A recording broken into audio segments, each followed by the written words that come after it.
The Roanoke County Police Department is working with one less member of its family. One of the department's K-9 officers, Yabo, passed away on Saturday night.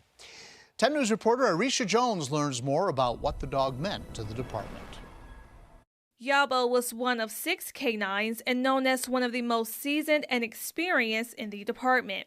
He joined the force in 2012, specializing in patrol tracking and bomb detection. Yabo was one of the, probably at this point, the longest serving K-9 we had in our unit. He was said to be aggressive and dedicated with plenty of personality while on the job. If he saw somebody coming, he would crouch down in the back of that car and wait until the person was right there.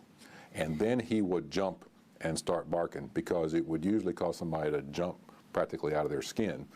And as many times as he did it, I'm certain that he enjoyed the reaction.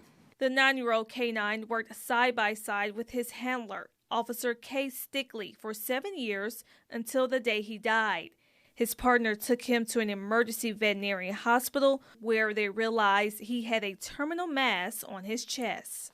This was not a loss that was anticipated. In fact, Yabo worked on Saturday.